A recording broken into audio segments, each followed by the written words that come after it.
जय हिंद दोस्तों। आज का दिन हम सभी के लिए बहुत ही महत्वपूर्ण होता है, क्योंकि आज के दिन हम लोगों ने अपने देश का संविधान अपने देश को समर्पित किया था।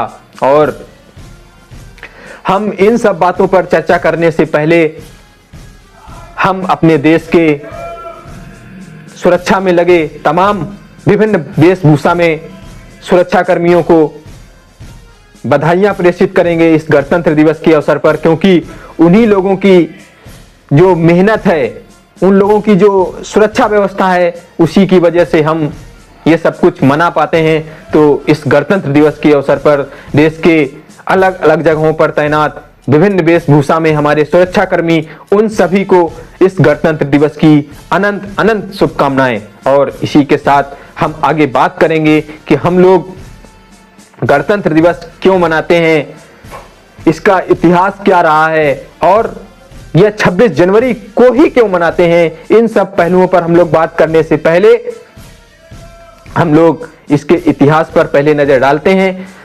एक समय था, मेरे सभी दर्शकों से अनुरोध है कि आप लोग इस बात को अच्छे से सुने और जाने कि हमारा जो गणतंत्र का पर्व है किस तरह से आया हुआ है। तो बात है उस समय की जब हम उपनिवेश हुआ करते थे और हमारे देश में अंग्रेजों का शासन था, इंग्लैंड का शासन था। वह एक ऐसी शक्ति थी जो विश्व के कई देशों में अपना उपनिवेश बनाए हुए थी और वह हमारा देश भी उसका उपनिवेश था। तो हम लोग आजादी के लिए संघर्ष कर रहे थे। उसी संघर्ष में एक पार्टी थी कांग्रेस, जिसके ज्यादातर सदस्य बहुत ही सहज और कुछ एग्रेसिव किस्म के लोग थे, जो किसी भी हालत में स्वतंत्रता की चाहत रखते थे।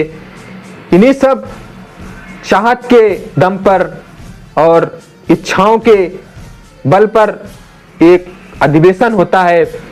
वह रावी नदी के तट पर लाहौर में 26 जनवरी 1930 का दिन आता है और उस दिन लाहौर में तिरंगा झंडा रावी की नदी के तट पर फहरा दिया जाता है और उन लोगों के द्वारा घोषणा की जाती है जवाहरलाल नेहरू की अध्यक्षता में कि हम अब से प्रत्येक 26 जनवरी को हम लोग स्वतंत्रता दिवस मनाया करेंगे। और हम आज पूर्ण स्वराज्य का नारा देते हैं कि हम लोग पूरी तरह से स्वतंत्रता प्राप्त करेंगे।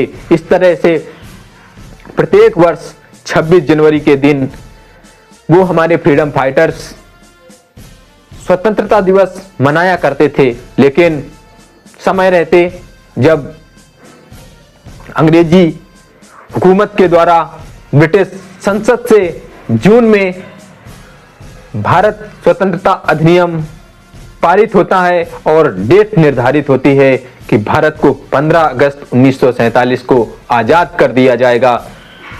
तब जब हमें 15 अगस्त 1947 को आजादी मिली, इन सब बातों के पीछे भी बहुत सारा संघर्ष करना पड़ा कि अंग्रेजों ने जब ये डिसाइड कर दिया कि 15 अगस्त की तारीख को हम लोग भारत को आजाद करेंगे, तो उस समय कुछ ऐसे कारण बन रहे थे कि हमारे देश के जो ज्योतिषी थे वो 15 अगस्त के दिन जो मिल रही स्वतंत्रता थी उसको लेकर उनका कुछ गणित ठीक बैठ नहीं रहा था। उनके तर्क में जो था वो 15 अगस्त वाला दिन ठीक नहीं था। तो इस तरह से हमें, जो आप लोगों ने देखा होगा कि जो 15 अगस्त को हमारे देश के प्रधानमंत्री बने जवाहरलाल नेहरू थे, उन्होंने रात में देश को संबोधित किया था।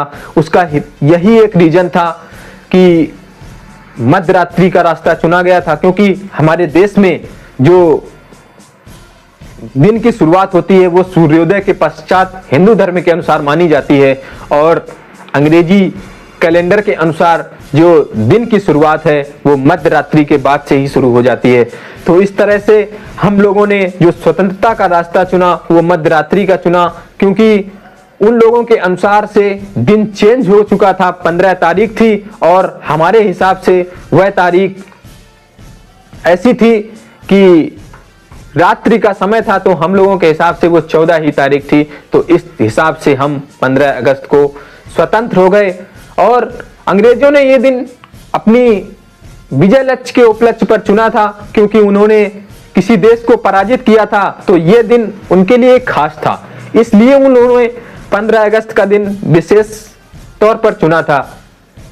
अब इसके बाद आगे बढ़ते हैं। देश हमारा था और हम अब इसके शासक हो चुके थे, अर्थात हमें स्वतंत्रता मिल चुकी थी। लेकिन बात ऐसी थी कि हम पूर्ण स्वतंत्र नहीं हुए थे, हमें डोमिनियन का दर्जा दिया गया था और भारत को संविधान बनाने के लिए कहा गया था, जो बनने की प्रक्रिया में था। इस तरह से जब संविधान बन करके तैयार हुआ, वो दिन आया 26 नवंबर 1949 का।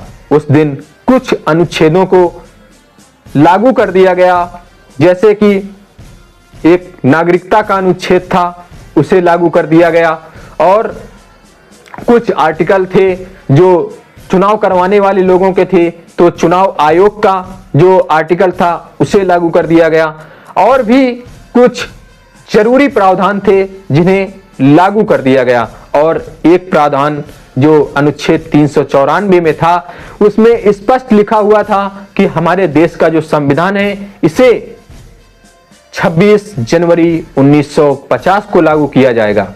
तो दोस्तों, दिन आता है 26 जनवरी 1950 का, और आज तक हमारे देश में जो संवैधानिक प्रमुख हुआ करता था, वो इंग्लैंड का प्रतिनिधि हुआ करता था, अर्थात राजगोपालाचारी भले ही भारत के थे, लेकिन वो अंग्रेजों का प्रतिनिधित्व कर रहे थे, अंग्रेजों के द्वारा नियुक्त किए गए थे, वो ब्रिटिश क्राउन के प्रतिनिधि थे।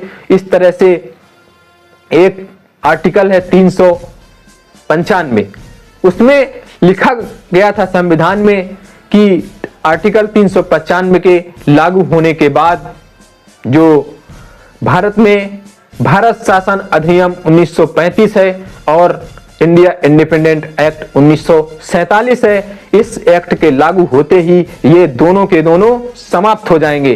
तो जैसे ही ये दोनों आर्टिकल समाप्त हुए, हमने जो संवैधानिक प्रमुख का पद था, उस पद पर हमने अपने देश के लिए, देश के द्वारा, अपने देश की जनता के द्वारा, अर्थात हमारे जो उस समय के सदस्य थे संसद के, अर्थात जो संवैधानिक सभा थी, वो पूरी की पूरी भारत की संसद में कन्वर्ट होती है, और ये सभी लोग भारत के अलग अलग विभागों को संभालते हैं और इस देश का एक नया संवैधानिक प्रमुख चुनते हैं, और डॉक्टर राजेंद्र प्रसाद को भारत का संवैधानिक प्रमुख चुनकर भारत का राष्ट्रपति बनाया जाता है। तो दोस्तों, इस तरह से हम एक लंबे अरसे से चले आ रहे दिन को, जो स्वतंत्रता के तौर पर मनाया जा रहा था, उसे 26 जनवरी 1950 को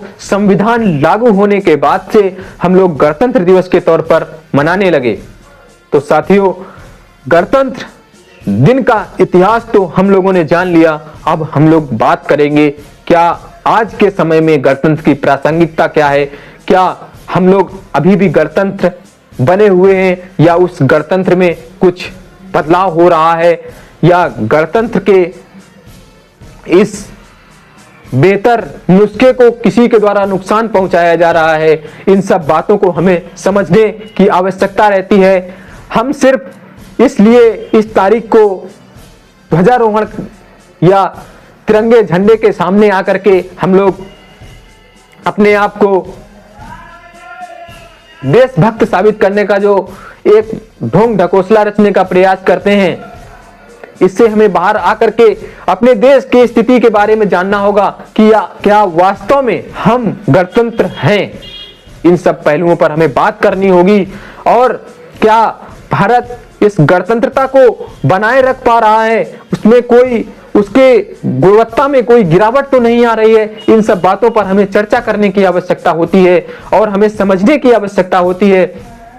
तो दोस्तों, जैसे कि हम लोग आज समय है कि हम संप्रभु हैं, गणतंत्र हैं और हम अपना फैसला स्वयं लेते हैं। लेकिन कई अंतरराष्ट्रीय दबावों का भी आजकल जैसे कि हम लोग सामना कर रहे हैं। एक देश जो इकोनॉमिक तरीके से संपन्न है, वो किस तरह से अपने फैसले दुनिया के तमाम देशों पर थोपने की कोशिश कर रहा है और उस पर हम भी प्रतिक्रिया बहुत मुखर होकर के नहीं दे पा रहे हैं, क्योंकि जो इकोनॉमिक स्टेटस है वो बहुत मायने रखता है। अगर हमारी इकोनॉमी कमजोर है तो हम कितनी भी बड़ी बड़ी बातें कर लें, लेकिन वास्तविकता जिसके पास इकोनॉमी है, जिसके पास बेहतर फैसिलिटी है, बहुत ज्यादा पैसा है, वही अपना डोमिनियन बनाए रखता है।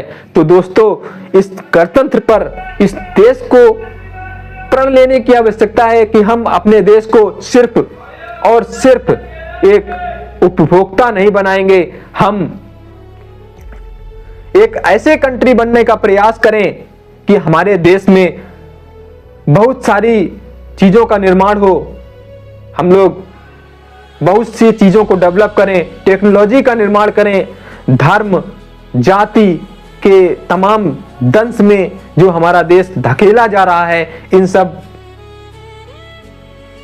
दुर्भावनाओं के शिकार होने वाले पहलुओं को दरकिनार करें और देश को तरक्की की राह पर लेकर के आएं। इस सभी प्रक्रिया में इस देश के नौजवानों को आगे आना होगा। इस देश की राजनीति से दूरी बना रहे युवाओं को मैं आह्वान करना चाहूंगा कि आप लोग इस देश की राजनीति से दूरी मत बनाएं। यदि गांव स्तर पर आप लोग प्रधान हैं तो उससे प्रश्न पूछें, राजनीति करने से कभी भी हिचकिचाएं मत, क्योंकि अगर आज का पढ़ा लिखा युवा राजनीति के पहलुओं पर नहीं बोलेगा तो जो अनपढ़ लोग हैं, रूढ़िवादी लोग हैं, वो इस देश को शासित करते रहेंगे और वो पुरानी जो प्रथाएं हैं उसके तहत इस देश में बहुत सी रूढ़ियां बनी रहेंगी और हमारा देश तरक्की की राह की रफ्तार को पकड़ने से बहुत पीछे बना रहेगा और हम वैश्विक स्थिति को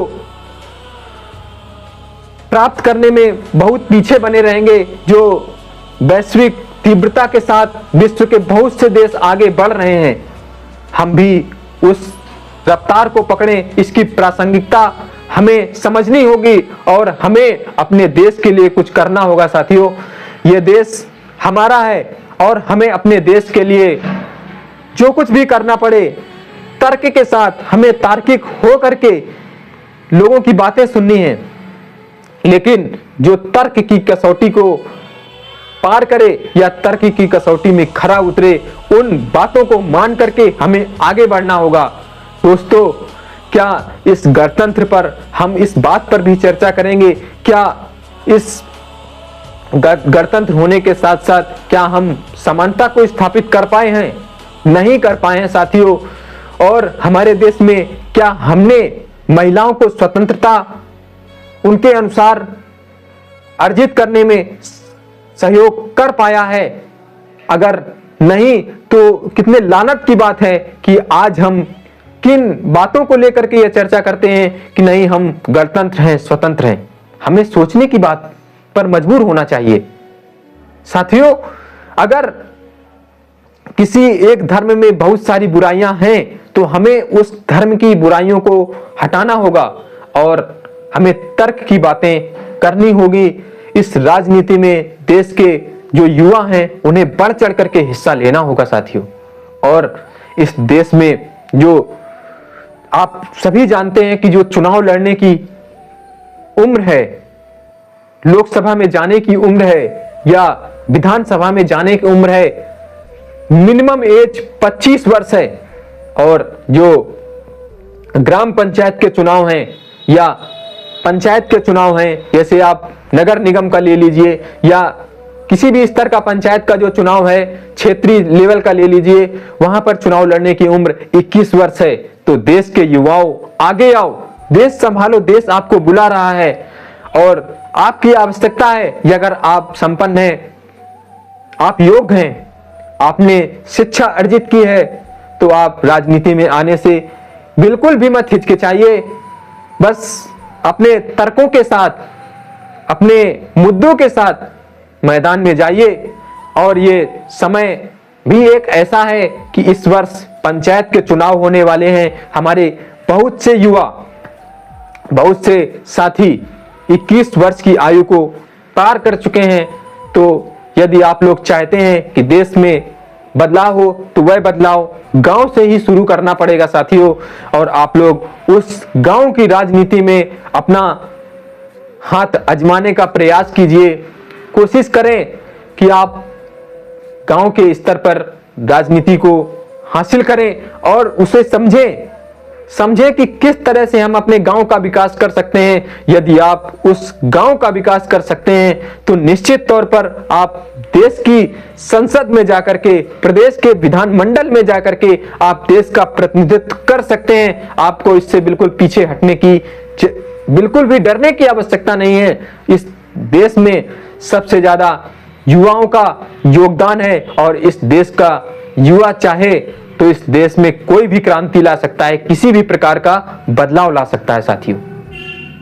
आज हम जिन परिस्थितियों का सामना कर रहे हैं, जिस तरह से भारत पर नजरें टिकाए बैठा है कि ये एक ना एक दिन भारत विश्व की सर्वाधिक शक्तिशाली शक्ति बनकर के उभरेगा और इस देश को आगे ले जाने में युवाओं की महत्वपूर्ण भूमिका होगी साथियों। पूरा विश्व इस बात से डर में, सदमे में बैठा हुआ है कि जो लोग संपन्न हैं, संपन्न देश इस बात से डरे हुए हैं। इसीलिए वो तरह तरह के हथकंडे अपना रहे हैं कि किस तरह से भारत को पीछे खींचा जाए।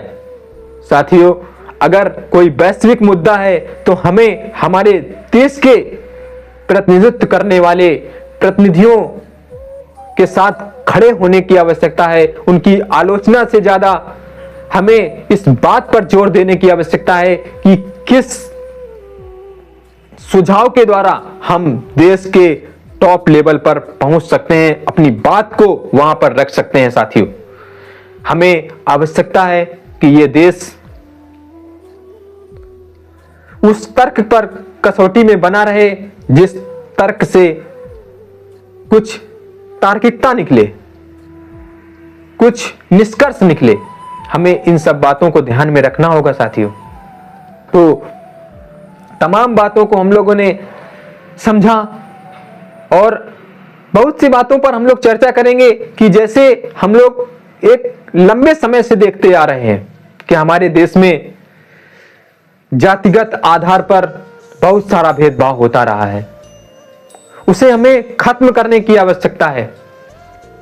जो भी धर्मगुरु या किसी पीठ पर बैठे हुए तमाम शंकराचार्यों के द्वारा जो बयान दिए जाते हैं कि नहीं ये हमारे शास्त्रों में लिखा हुआ है, तो साथियों हम तमाम युवाओं से यही बोलना चाहते हैं कि यदि किसी किताब में गलत लिखा है तो आप उस किताब को बिल्कुल भी मत मानिए। उसमें जो लिखा गया है उसे सुधारने का प्रयास कीजिए कि उस अगर किताब में लिखा गया जो लाइन है, जो वाक्य है, अगर गलत है तो हम उसमें सुधार करेंगे और सुधार करने से युवा पीछे कभी हटता ही नहीं है। युवाओं के बल पर ही इस देश को स्वतंत्रता मिली थी। जब युवा भगत सिंह, चंद्रशेखर आजाद जैसे तमाम वीरों ने इस देश को अपने प्राणों की आहुति दी, उसके बाद हम स्वतंत्रता प्राप्ति के बाद आज का दिन जो मना पा रहे हैं उसमें उन सभी नौजवानों की महत्वपूर्ण भूमिका है साथियों। तो हमें अपने जो आदर्श हैं उनके हिसाब से आगे बढ़ने में बिल्कुल भी हिचकिचाना नहीं है। हमें ईमानदारी से इस देश के लिए कुछ करने की आवश्यकता है। ये देश नौजवानों का है, ये नौजवान देश के हैं और ये नौजवान देश के लिए कुछ ऐसा करें जिससे ये देश में एक मिसाल कायम हो। हमें देश के तमाम नेताओं से प्रश्न करना चाहिए कि हम अपने देश में टेक्नोलॉजी क्यों विकसित नहीं कर रहे हैं। हम सिर्फ वैश्विक स्तर पर सेवा प्रदाता ही क्यों हैं? हम अपने देश में क्यों नहीं नए नए उत्पाद विकसित कर पा रहे हैं? क्यों नहीं नई नई टेक्नोलॉजी लगा पा रहे हैं? जैसे कि हम लोग देखते हैं कि जब से संविधान लागू हुआ है उसके शुरुआती कुछ वर्षों में तो विकास कार्यों की एक कतार के साथ कतार लगती चली गई। लोग टेक्नोलॉजी पर बात करते थे, इंस्टीट्यूट स्थापित किए जाते थे, लेकिन जैसे जैसे आगे हम लोग बढ़ते आ रहे हैं वो विकास कार्य पीछे छूटता जा रहा है। और एक जो सबसे बड़ी चीज उभर करके आ रही है, राजनीति की प्रासंगिकता। राजनीति के इस दंश ने, राजनीति की चाह ने हमारे देश के रूढ़िवादी नेताओं को इस कदर जकड़ा हुआ है कि सब सिर्फ और सिर्फ कुर्सी की बात करते हैं। वो देश को बचाने की बात नहीं करते, वो सिर्फ अपनी कुर्सी बचाने की बात करते हैं साथियों। जैसे हम लोग जब भी देख लेते हैं कि किसी राज्य का चुनाव होता है, एक तो बहुत दिन हो गए हैं हमारे देश में एक चुनाव की बात करते हुए, अभी तक वो लागू नहीं हो पाया है। उसे अतिशीघ्र लागू किए जाने की आवश्यकता है, क्योंकि किसी ना किसी राज्य में अक्सर चुनाव चलता रहता है और हमारे देश के जो चुने हुए प्रतिनिधि हैं वो जनता के पैसों से अपना प्रचार प्रसार उस राज्य में करने पहुंच जाते हैं। इससे हमारे देश का जो बजट है वो शासन में जो लोग होते हैं उनके द्वारा बहुत ही दुरुपयोग किया जाता है साथियों, क्योंकि वो जब उस प्रदेश में चुनाव प्रचार के लिए जाते हैं तो सरकारी खर्च पर ही जाते हैं। कितना भी वो कहें कि हम सरकार का पैसा उपयोग नहीं कर रहे हैं, लेकिन यह सच्चाई यही होती है कि उसमें तमाम सरकारी सुविधाओं का उपयोग किया जाता है साथियों। तो ये जो चुनाव होते हैं और जो चुने हुए प्रतिनिधि हैं उनसे हमारा युवा प्रश्न करने से कतराता है। आप लोगों को कतराना नहीं है। आपके द्वारा आपका प्रतिनिधि आपके क्षेत्र के द्वारा चुना गया है, आप उससे एक एक विकास कार्यों की जानकारी ले सकते हैं, उसकी समीक्षा कर सकते हैं। तमाम तरह की वेबसाइट हैं। अगर आप सांसदों के द्वारा किए गए कार्यों की समीक्षा करना चाहते हैं तो आप MPLADS पर जाकर के तमाम सांसदों का विवरण देख सकते हैं। सभी प्रतिनिधियों से उनके संपर्क सूत्र वहां दिए गए हैं, उनकी ईमेल आईडी मिल जाएगी, उनका मोबाइल नंबर मिल जाएगा। आप उनसे डायरेक्ट क्वेश्चन पूछ सकते हैं कि आपने उसमें जो MPLADS में आप जाएंगे तो वहां पर उनके द्वारा किया गया खर्च, कहां पर उन्होंने कितना रुपए इन्वेस्ट किया है, किन कार्यों में लगाया है, और जो कार्य किया गया है उसकी फोटो MPLADS की वेबसाइट पर अपलोड करना अनिवार्य है। तो आप लोग वहां जाकर के उस चीज को एक बार जरूर देखें। आप देश के नौजवान हैं, अगर आप सभी मिलकर के देश के प्रतिनिधियों से सवाल करेंगे और जवाब मांगेंगे और उस चीज को देखने भी जाएंगे कि ये जो विकास कार्य इन्होंने सांसद महोदय ने अपने MPLADS में अपलोड किया हुआ है, क्या ये वास्तव में कार्य करवाया गया है? अगर वो कार्य नहीं करवाया गया है साथियों, तो आप उस प्रतिनिधि से, उस सांसद से सवाल करिए कि आपने इस पैसे का उपयोग कहां कैसे किया। आपने ये जिस व्यक्ति को टेंडर दिया उस व्यक्ति ने यह कार्य अच्छे से नहीं किया, गुणवत्ता में अगर कमी है तो भी आप सवाल कर सकते हैं साथियों। और इस देश को नौजवानों की आवश्यकता है। ये देश यदि नौजवानों के द्वारा, युवाओं के द्वारा लीड किया जाए तो ये देश निश्चित तौर पर वैश्विक बुलंदियों को चूमेगा, छुएगा। और एक दिन हम लोग जो एक बात करते हैं ना कि हम लोग विश्व गुरु बनने के लिए संकल्पित हैं, तो जरूर हम लोग विश्व का नेतृत्व करेंगे साथियों। आवश्यकता है इस देश के युवाओं को राजनीति में आने की। इस देश के शिक्षक जो राजनीति करते हैं, सिर्फ और सिर्फ राजनीति करते हैं। इस देश का जो शिक्षक है वो इस देश में युवाओं की भावनाओं के साथ खेल करता है साथियों।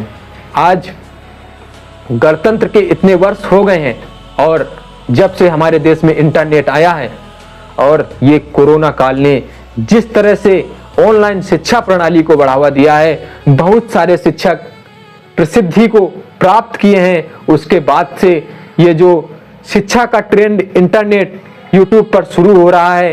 यहाँ पर ऐसा नहीं है कि सारे एक जैसे हैं, बहुत से शिक्षक बहुत बढ़िया गुणवत्तापूर्ण शिक्षा का देने का प्रयास कर रहे हैं, लेकिन उन्हीं प्लेटफॉर्मों पर कुछ शिक्षकों के द्वारा नौटंकियां की जा रही हैं। प्लेटफॉर्म पर आकर के अनर्गल बयान दे दिए जाते हैं और सिर्फ वे एंटरटेन किया जा रहा है बच्चों को। जो छोटा बच्चा है उसे सिर्फ और सिर्फ एंटरटेन किया जा रहा है। रील्सें बना करके अपलोड की जाती हैं, बच्चों को सब बातों को छोड़ करके अपने चैनल सब्सक्राइब करवाए जा रहे हैं। अपने चैनल सब्सक्राइब करवा करके उनसे कहा जाता है कि हमसे टेलीग्राम पर जुड़िए। शिक्षक बोलते हैं कि टेलीग्राम पर जुड़िए, इंस्टाग्राम पर जुड़िए, फेसबुक पर जुड़िए, और उस जगह पर उनकी जो खुद के द्वारा डाली गई खुद की तस्वीरें हैं उन पर कमेंट कीजिए, लाइक कीजिए। इन सब बातों पर हमारी शिक्षा आ चुकी है साथियों। इन सब बातों पर हमें चर्चा करने की आवश्यकता है, इन सब पहलुओं पर हमें बात करने की आवश्यकता है। मैं ऐसा नहीं है कि किसी शिक्षक का विरोध कर रहा हूं या किसी शिक्षक पर प्रश्न चिन्ह लगा रहा हूं या किसी संस्थान पर प्रश्न चिन्ह खड़े कर रहा हूं। मैं सिर्फ उस व्यवस्था पर बात कर रहा हूं जो इस देश के लिए घातक व्यवस्था बनती जा रही है साथियों। ये देश एक ऑनलाइन प्लेटफॉर्म के लिए जो जगह प्राप्त किया हुआ है, जो शिक्षा के लिए, वह बहुत ही उपयोगी और बहुत ही सार्थक है, बशर्ते उसका जो उपयोग हो रहा है वो सकारात्मक तरीके से नहीं हो रहा है साथियों। अगर सकारात्मक नहीं हो रहा है तो यह आवश्यकता हम सभी की है, हम सभी युवाओं की है कि हम उन शिक्षकों से प्रश्न करें, उन्हें इस बात का एहसास दिलाएं कि वो जो कर रहे हैं वह गलत है, वह सही नहीं है। तमाम शिक्षक ऑनलाइन प्लेटफॉर्म पर आकर के ज्यादा से ज्यादा बात सिर्फ और सिर्फ इंटरटेनमेंट की करते हैं, क्योंकि उन्हें पता है कि जो हमारा बच्चा है, जो छोटे बच्चे हैं, वो सिर्फ और सिर्फ एंटरटेनमेंट पसंद करते हैं, क्योंकि ये बाल मन होता है वो एंटरटेनमेंट की चीजों पर ज्यादा ध्यान देता है साथियों। तो जो बच्चे हैं उनकी गलती नहीं है, जो शिक्षक हैं उनका सबसे बड़ा योगदान है बच्चों को बर्बाद करने में। वो लोग इंटरनेट यूज करते हुए रील्स अपलोड करते हैं और बच्चों से वही रील्स ना देखने की भी अपील करते हैं।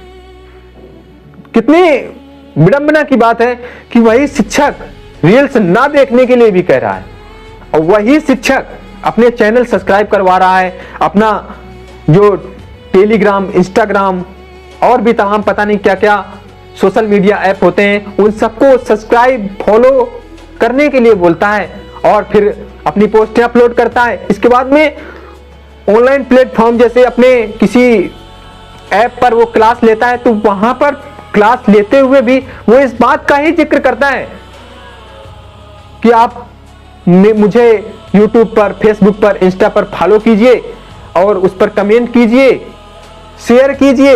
इन सब बातों को क्या प्रासंगिकता है भाई? आप शिक्षक हैं, आप क्लास में बहुत सी चीजों को पढ़ाइए, लेकिन इन सब बातों से बच्चों को सोशल मीडिया की तरफ खुद धकेल रहे हैं और फिर एक तरह से उन्हें दिलासा देने के लिए बोल देते हैं कि आप सोशल मीडिया से दूर रहिए। कहां तक प्रासंगिक है भाई? जैसे हम लोग तमाम पहलुओं पर बात करते आए हैं और हम लोग आज फिर से महिला अधिकारों की बात करेंगे। इस गणतंत्र दिवस के अवसर पर हमारा देश अब आगे बढ़ तो रहा है, लेकिन जिस तरह से हम लोग अपने घरों में महिलाओं को यह कह करके उन्हें घर में बैठाते हैं या उनको दिलासा देते हैं कि तुमको हमने ये आजादी दे रखी है। भाई, आप आजादी देने वाले होते कौन हैं? आप बोलते हैं उनसे कि कहीं भी जाना पूछ करके जाना, तो ये कैसी आजादी है? बता करके जाना कैसी आजादी है? अगर आप इस उद्देश्य से कह रहे हैं कि नहीं, हमारे घर का बच्चा है, बच्ची है, कहीं जा रहा है, उसके साथ अनहोनी ना हो, ये तब तक तो ठीक बैठता है। लेकिन आप अपने फैसले अपने घर की बच्चियों पर, महिलाओं पर थोपना चाहते हैं, ये ठीक नहीं है। मुझे इस बात पर बोलते हुए बिल्कुल भी हिचकिचाहट नहीं होती है कि आज जब हमारे देश में इस बात पर चर्चा होती है कि क्या हमें महिलाओं को यह अधिकार दिया जाना चाहिए कि वो अपनी मर्जी से अपने वर का चयन करें, तो इस देश के जो माता पिता हैं, अगर उनकी बेटी या उनकी पुत्री के द्वारा अपने मनपसंद शख्स से शादी करने की इच्छाएं जाहिर की जाती हैं, तो यही माता पिता तमाम तरह के जातिगत पहलुओं को खोजने लगते हैं। साथियों, यह देश जब तक आगे नहीं बढ़ेगा, जब तक महिलाएं स्वतंत्र नहीं होंगी। और सबसे बड़ी बात यह है कि जो समाज है वो रूढ़िवादी को नहीं छोड़ रहा है और रूढ़िवाद आगे की पीढ़ियों में भी धकेला जा रहा है। उस तरह की शिक्षाएं दी जा रही हैं। मैं टारगेट करना नहीं चाहता, किसी भी धर्म को टारगेट करना नहीं चाहता। आप लोग ये मत सोचिएगा कि मैं किसी एक विशेष धर्म की बात कर रहा हूं, ठीक है। मैं पर्दा प्रथा का विरोध करता हूं और किसी भी धर्म में अगर ये पर्दा प्रथा है तो इसे बंद किया जाना चाहिए। और जब ये देश पर्दा प्रथा को समाप्त करने की बात करता है तो इस देश के जो पर्दा को धारण करने वाले कम्युनिटी के लोग हैं या उस कैटेगरी की महिलाएं हैं, उनके द्वारा एक तर्क दिया जा रहा है। मैं कुछ दिन पहले एक वीडियो मैंने भी देखा हुआ था जिसमें मेरी एक जो छोटी बहन है, किसी कॉलेज में वो प्रोटेस्ट कर रही थी और वो कह रही थी कि मेरे लिए मेरा धर्म आता है, मेरे लिए सबसे पहले मेरा धर्म आता है और मुझे इस धर्म और संस्कृति के लिए अगर पढ़ाई को भी छोड़नी पड़े तो मैं उसे लात मार दूंगी। कितने शर्म की बात है